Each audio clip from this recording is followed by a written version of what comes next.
gente, tudo bem? Bom dia. Tá tendo muita coisa especial e nós estamos aí com a nossa amiga Amanda, a doutora Amanda Ribeiro. É um prazer estar com você aí, né? Quem ainda não curtiu, entra lá na página no Insta, Mamãe que Viaja e né, treinamentos também. Eu já curti ali, tem muita coisa legal. Seja bem-vinda, tá bom, doutora Amanda? E agora é com você. Olá, bom dia, gente. Muito obrigada. Obrigada pela recepção. Não sou doutora, tá, gente? Sou só mãe do Arthur, especialista, mas vou contar um pouquinho da minha história para vocês e como que tudo isso começou. Quero primeiro agradecer o convite por estar aqui. Tá sendo, assim, maravilhoso. Ontem fiquei até tarde assistindo, revendo, quanto conteúdo, quanta coisa boa. E pais, fiquem e chamem outros pais para assistirem. Hoje a gente vai falar um pouquinho sobre acessibilidade para o autismo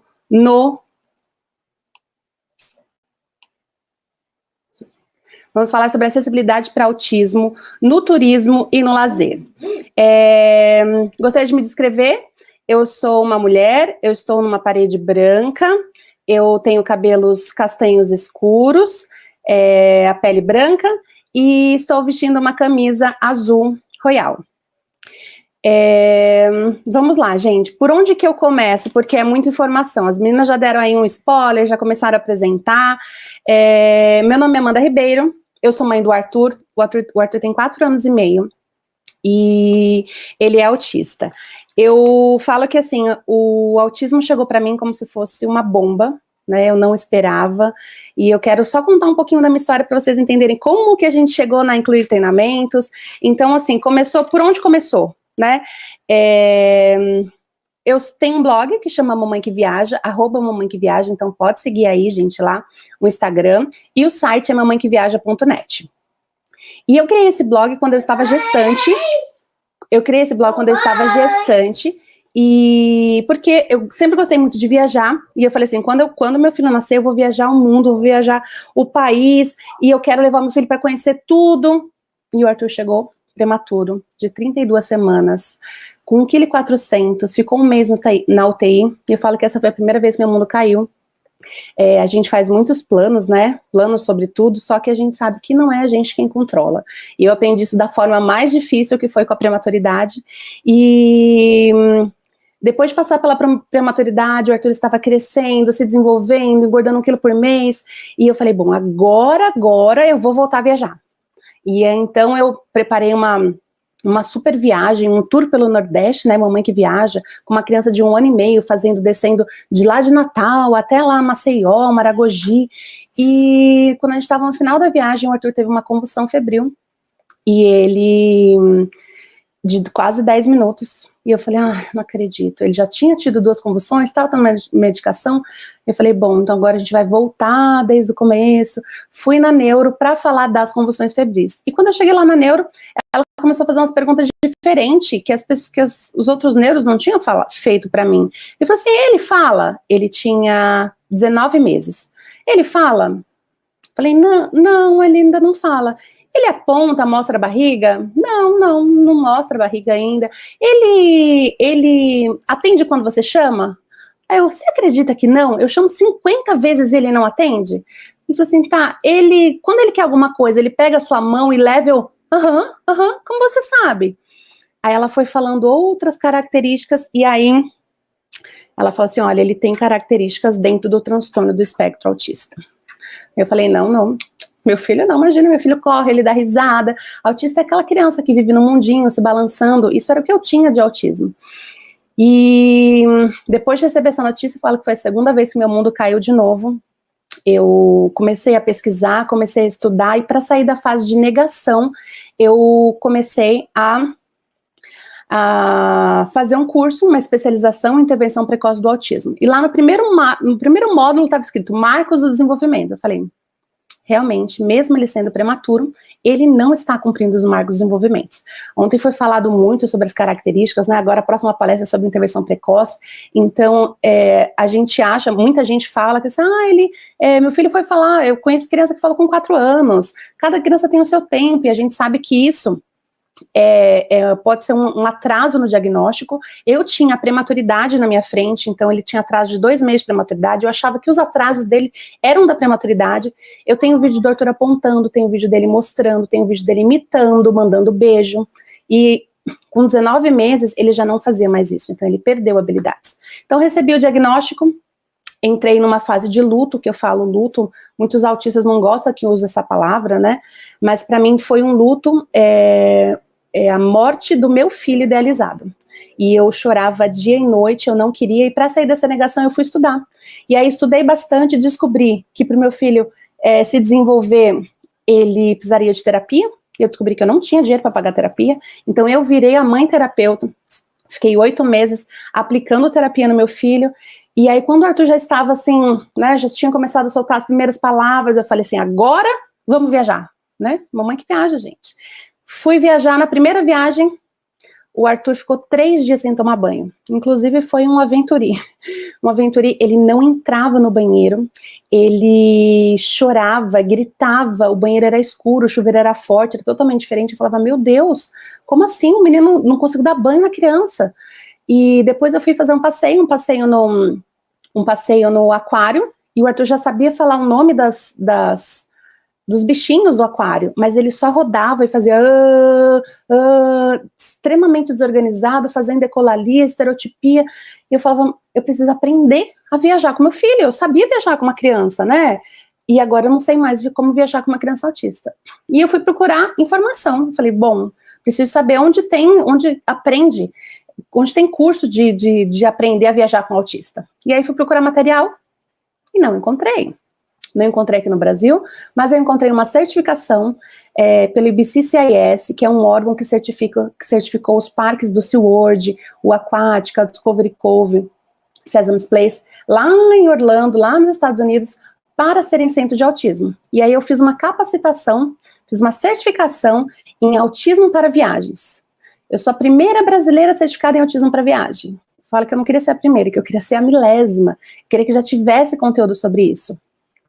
E depois de aprender a viajar com o Arthur, que eu fui aprendendo como que eu tinha que fazer para poder conseguir viajar com ele, eu fui fazer a primeira viagem, e aí chegou na primeira viagem, fiz todas as dicas, que depois eu vou dar dicas para vocês, de quais são os passos, né, para a gente viajar com uma criança autista sem estresse, e eu fui no hotel, o hotel me deu uma fichinha para preencher, estava escrito assim, possui alguma necessidade especial? Falei, nossa, né, que bacana, estão interessados. E aí eu escrevi, meu filho é autista, ele não fala, não atende comando, e escrevi uma cartinha, entreguei para a recreação, e quando eu entreguei para a recreação, ela falou assim, então, como ele é autista, ele não pode brincar, porque a gente não sabe como lidar. Eu falei, oi? Então não é para inclusão, era para exclusão, porque se eu não tivesse falado, ninguém ia saber, as pessoas não iam saber, porque as pessoas iam tentar brincar com ele, não ia conseguir, e ninguém ia saber de nada, né? Não tem alguma coisa que identifica um autista fisicamente. E eu voltei dessa viagem e falei com a psicóloga do Arthur, Maria Luísa Jordão, eu falei, Malu, eu treino hotéis para receber famílias com bebês. A gente precisa treinar hotéis para receber famílias de pessoas autistas. E ela falou assim, verdade. Eu estava trabalhando em outro projeto, guardei a ideia, e passado alguns meses eu fui fazer um exame de ressonância magnética no Arthur, com jejum de 8 horas, né, com sedação, e eu cheguei no laboratório muito cedo, porque eu não queria que ele acordasse, porque não tem negociação, não tem como explicar para ele que ele tá em jejum, que não pode comer, que não tem leitinho, levei ele dormindo, fiquei meia hora esperando a recepção, eu falei assim, depois, moça, pode ver para mim, por favor, porque já faz meia hora, e o nosso exame era às 9, eu não queria que ele acordasse, ele é autista, ele tem direito à prioridade, e aí a gerente do maior laboratório de São Paulo, falou assim, então, mas prioridade é só para quem tem deficiência. Eu falei, então quer dizer que a gerente do maior laboratório de São Paulo, a gente está fazendo um exame caríssimo, não sabe que autismo é uma deficiência.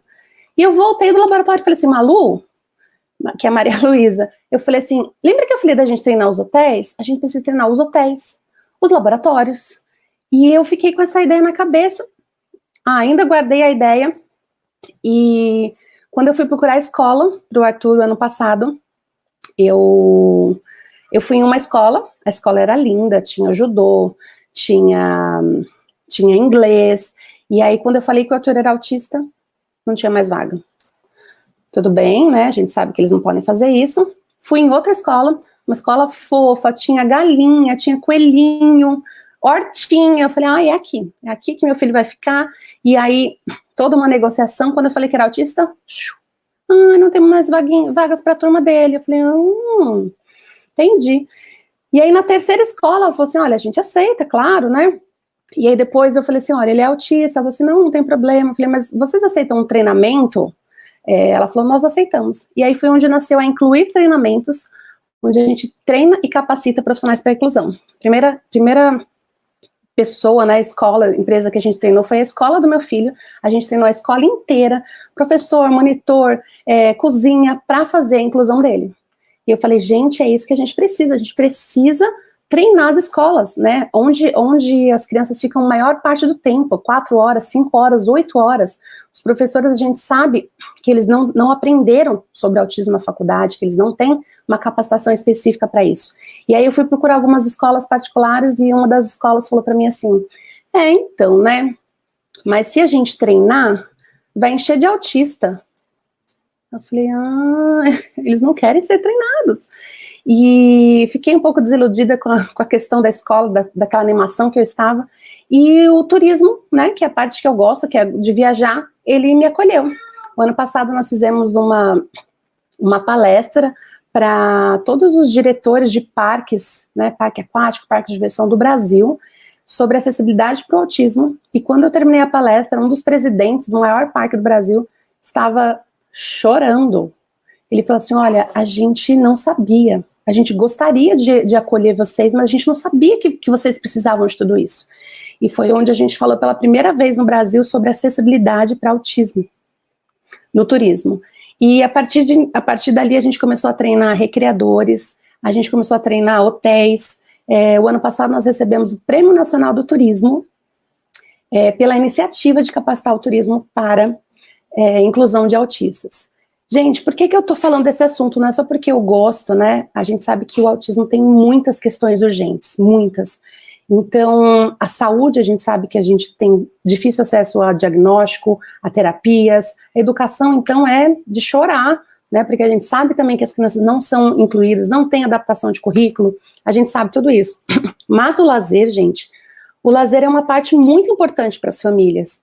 E que às vezes é muito pouco falado, né? Eu não sei vocês, mas eu viajo para que eu viajo? Para sanidade mental, eu viajo para não ficar doida, eu viajo para descansar um pouquinho das tarefas de casa, da correria de ir para terapia. Só que, quando a gente vai para um lugar de lazer, e o lugar não está preparado para receber, dificulta muito mais a nossa vida. E aí é por isso que as famílias não viajam, né? Muitas famílias não viajam, não passeiam, porque é uma dificuldade muito grande a gente sair de casa. Só que os nossos filhos também precisam de lazer. Então, por isso que a gente veio falar um pouquinho sobre essa acessibilidade no turismo. Eu tenho essas duas frentes que eu trabalho, né? Na Mamãe que Viaja, onde eu voltei o meu blog para dar dicas de como viajar com criança autista. É difícil viajar com autista? Sim. É possível? Sim. Não é fácil, tá, gente? Tem muitos e muitos passos, mas eu posso dizer que hoje eu faço viagens perfeitas com meu filho.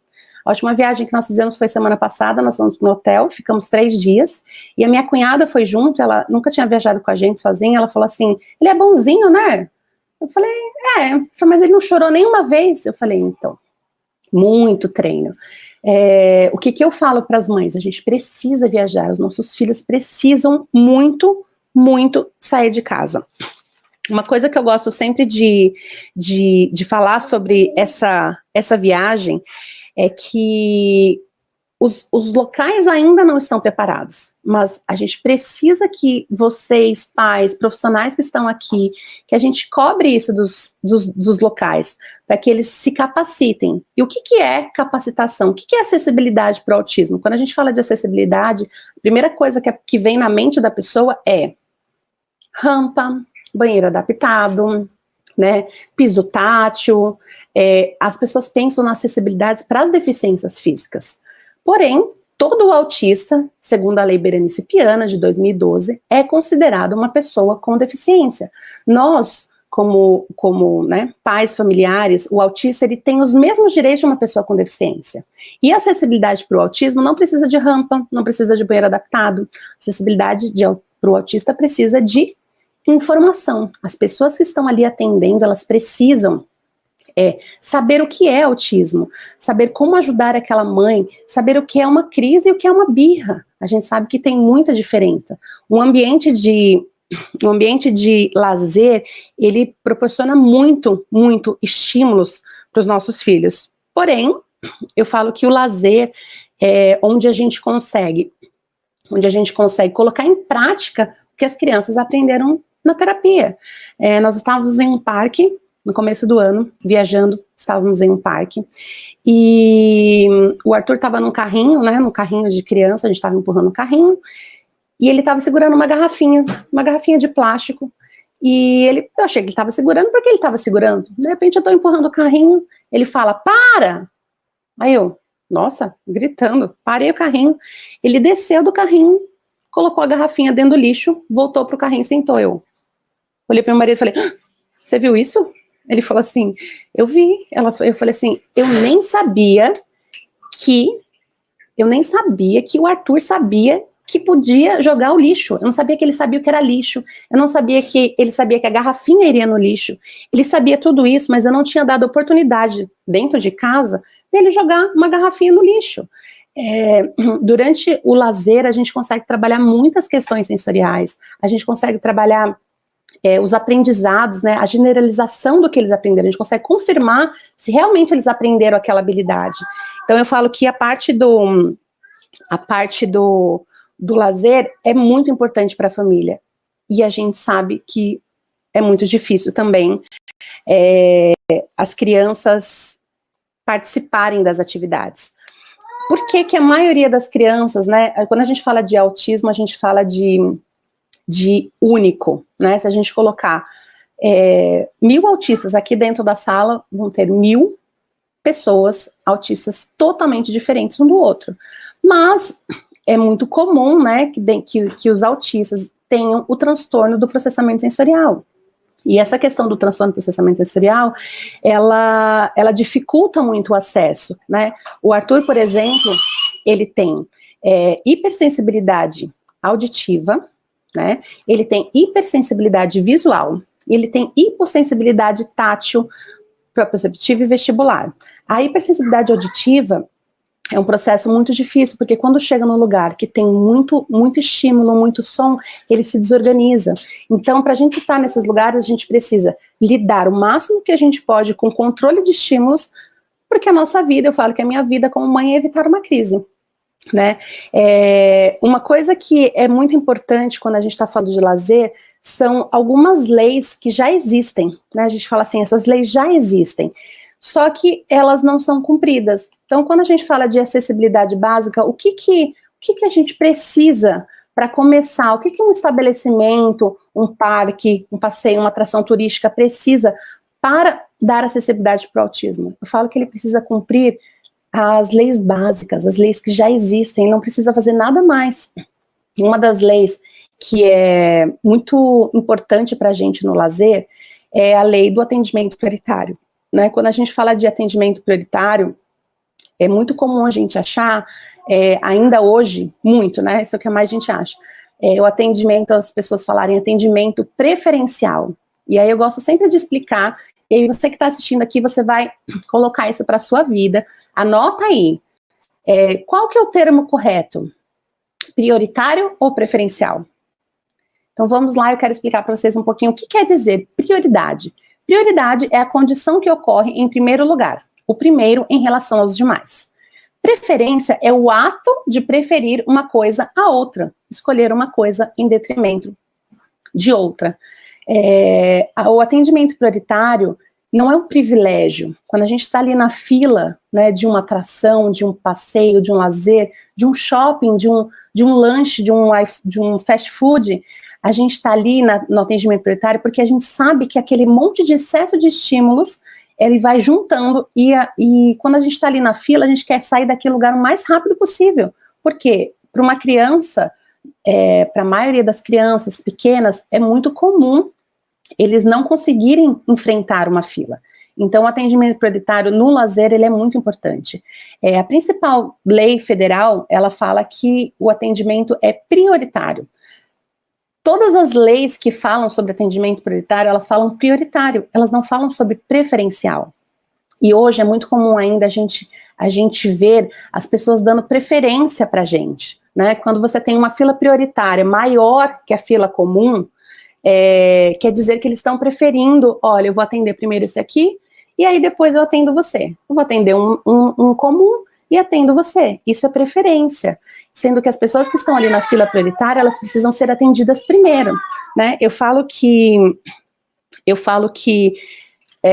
se você falar para o Arthur, para o meu filho, olha, a gente vai ficar nessa fila aqui 2 minutinhos, tá? Você espera 2 minutinhos. Ou se você falar 2 horas, ou filho, espera rapidinho, a gente ficar 1 mês aqui nessa fila. Ele não vai saber dizer, ele não tem noção temporal, ele não sabe o que é 1 minuto, 2 minutos, 3 minutos. Então, a gente evita ao máximo essa fila para que ele não se desorganiza, né? Depois algumas pessoas podem falar, Amanda, o que é desorganização? É quando ele tem, no caso do meu filho, ele tem excesso de estímulos e aí o cérebro não consegue lidar com aquele monte de excesso e aí causa desorganização e para ele se regular, para ele voltar a ficar estabilizado, alguns podem ter estereotipia, outros podem ter ecolalia e esse excesso de estímulo pode levar a uma crise. O atendimento prioritário, gente, ele não é só na fila, né? Ele precisa ser durante todo o atendimento. Eu não sei quantas já viram, né? Eu queria até mostrar minha tela aqui, depois eu vejo como faz para mostrar a tela. O cordão de girassol. Um cordão, né, que a gente compra para criança, e esse cordão é para identificar deficiências não visíveis. Eu estava numa fila de uma rede de fast food, a gente estava no shopping, já fazia umas 3 horas, o Arthur, ele já tinha brincado na brinquedoteca, então ele já tinha lidado com muitos estímulos, e quando a gente foi buscar uma batata, ele estava rodando, quando fala rodando, é que ele estava literalmente no chão rodando já, a ponto disso aqui de uma crise. E aí, nesse estabelecimento, quando você chega lá, ele não tem uma identificação de atendimento prioritário, você tem que cortar a fila e falar, onde é o atendimento prioritário? E aí eles dão um atendimento prioritário para você, só que aí enquanto eu estava pedindo, né, o lanche, a moça de trás falou assim, nossa, que folgada. A gente passa por muito constrangimento, e às vezes por passar esse constrangimento, eu falo que assim, eu chorei 40 minutos depois disso, sei lá se eu estava sensível, mas assim, é muito constrangedor, porque ele olhou e viu ali uma mulher, né, tipo, não tá grávida, só tá gorda, né, o filho dela é enorme, né, tá com 1,20 m, o que essa mulher tá fazendo aí na fila, cortando? Então eu tenho muito costume de sair com o Arthur com esse cordão de girassol, eu tenho um cartão, que é um cartão de identificação, por enquanto a gente ainda não tem a carteirinha CIP-TEA, esse cartão de identificação, que é um cartão de conscientização, mostrando que ele é autista, eu faço questão de mostrar que ele é autista, e que ele tem direito a esse atendimento prioritário, e as pessoas ainda estão descobrindo, mas o atendimento prioritário para o autista é realmente uma questão muito importante por autismo não ter cara. Outra acessibilidade básica que é importante, que os estabelecimentos já podem conceder, é a meia entrada, né? A gente sabe que a meia entrada é para eventos culturais e esportivos. Ela não se aplica, por exemplo, a parques, mas muitos parques, eles dão o atendimento à meia entrada. E muitos parques não dão atendimento à meia entrada. O que eu falo sobre meia entrada para uma pessoa com deficiência? Uma pessoa com deficiência, ela vai conseguir aproveitar tudo que a atração, o parque, o lazer está oferecendo? Dificilmente. Nesse parque que eu estava no começo do ano, o parque fecha 8 da noite. Era 4 horas, eu estava indo embora. Né? Eu exponho o meu filho aos estímulos, porém eu controlo, porque eu não quero que vire uma crise, uma birrazinha que pode virar uma crise. Uma crise pode durar de meia hora a 1h30, ele se batendo, ele se machucando, ele muito nervoso, sem conseguir controlar. Então isso é o que a gente mais é o que a gente mais evita. A questão da meia entrada é importante nesse quesito, porque assim, a pessoa que vai estar entrando ali brincando, dificilmente uma pessoa com deficiência vai curtir todas as atrações. Por quê? Porque a maioria das atrações não são preparadas e adaptadas para pessoas com deficiência. O símbolo do autismo nas placas, eu imagino que todos já conheçam, mas quem não conhece, vocês vão ser apresentados. Esse aqui, gente, é o símbolo, é o laço mundial que representa o autismo. Esse laço, ele precisa estar em todas as placas de atendimento prioritário. Muitas pessoas já ficam vendo assim, algumas lojas grandes têm, mas hoje, se você for, eu tenho shoppings que eu vou aqui perto, que de 200 lojas, 2 lojas têm o símbolo do autismo nas placas. E esse símbolo é importante para que evite constrangimento. Evitando o constrangimento e com a conscientização, os pais vão começar e vão ir mais a esses lugares, porque a gente sabe que a gente sofre muito com isso. Pelo menos eu como mãe de autista, a gente tem, assim, não quer que as pessoas fiquem olhando para uma criança se jogando no chão, né, que às vezes não pode ser uma birra, pode ser uma crise sensorial.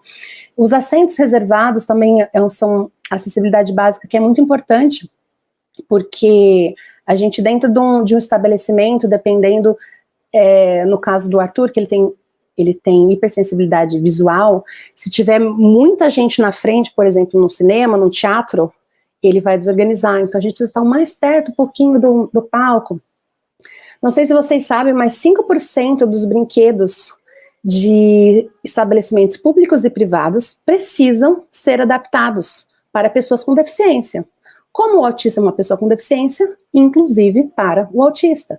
Se a gente for falar de parques, de praças, de estabelecimentos de lazer, com brinquedos adaptados para autistas, quantos que a gente vai encontrar, gente? Fazem as contas aí. Menos 10, mais ou menos isso. E o que a gente tem feito hoje na Incluir Treinamentos, né? A gente tem buscado capacitar o turismo e o lazer para isso. Uma dos spoilers, né, que a Kenny contou por aí, foi que nós capacitamos no último mês, em outubro, os atendentes, né, do Beto Carreiro para inclusão de autista. Então, nós fizemos lá uma capacitação de 5 horas, a gente fez avaliação, e a gente sabe que hoje eles já eram uma empresa inclusiva, mas eles estão mais capacitados para atender autista. Junto com esse lançamento, no dia 3 de dezembro, eles também lançaram o passaporte Kelly, que é um passaporte que toda pessoa com deficiência intelectual, síndrome de Down, autismo, sensorial, eles têm o desconto de 100%. Para você adquirir esse passaporte para ir lá no Beto Carreiro, você precisa entrar no site e comprar pelo site, porque os passaportes, eles são limitados. Então, para a gente foi um passo, assim, muito grande, né, em relação ao turismo, e a gente espera que outras empresas, que outros negócios, que eles possam também se atentar para essa população, né? Nós somos consumidores, as empresas, os estabelecimentos, todos os tipos de estabelecimentos, eles precisam ver a família e os autistas como pessoas consumidores. Então, nós cortamos cabelo, nosso filho, a gente faz compra, a gente compra roupa, a gente compra roupa, a gente viaja, a gente passeia, não muito, né, porque a gente também paga muita terapia e muito convênio. Então, nós somos consumidores, e são mais de 2 milhões de pessoas que hoje não têm serviços adequados. O que nós, como pais, precisamos falar para esses estabelecimentos?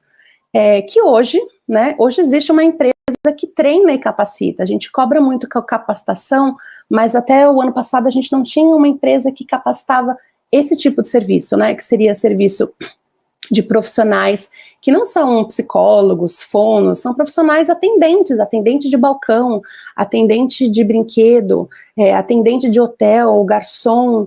Então a gente tem hoje esse trabalho, e eu fico muito feliz quando eu vejo que alguém foi bem atendido. Eu falo que meu sonho ainda é chegar num hotel e falar assim, pode deixar meu filho na recreação, e ele brincar, e eu poder curtir e descansar, né? Eu falo assim, eu também sou filha de Deus, eu também preciso descansar. E os pais de autistas também precisam descansar, os familiares também precisam descansar, precisam do lazer. O lazer é muito, muito importante para todas as famílias. Vamos lá, a gente tem algumas perguntinhas, acho que eu falei aí rápido. Me conta. Tá bom? Obrigada. Foi incrível você estar junto com a gente. E olha, gente, uma coisa muito legal é que essa coisa de bastidor é sempre gostoso a gente contar. E a Amanda, ela estava indo viajar. E eu disse, amiga, você tem como trocar pra gente por isso, porque ela disse, tá bom, eu ajudo, com certeza. Tudo que é para contribuir, a gente tá junto. Ela vai viajar daqui a pouquinho, mas passou por aqui para poder deixar esse recado, né? E essas dicas preciosas para nós como mães, tá bom? A gente tem algumas perguntas assim, depois eu mando para ti lá no privado e respondo para os pais também, porque nós estamos com o tempo indo e nós temos que trazer também a Temple, e se você puder ficar por aí para poder ouvir um pouquinho dela, né? A gente vai estar junto aqui, tá? Amanda, um beijo para ti, pro Arthurzinho, Deus te abençoe, obrigado por tudo. Beijo, gente, ó, segue lá Mamãe que Viaja, se você vai viajar e você quiser uma dica, você pode pedir, Amanda, eu quero fazer isso, onde você acha que eu encontro isso? E a Incluir Treinamentos também está à disposição para que vocês indiquem para exercer essa conscientização no Brasil. Muito obrigada, uma ótima programação, fiquem todos ligadinhos. Até mais, gente. Beijo, obrigada, Amanda, por tudo.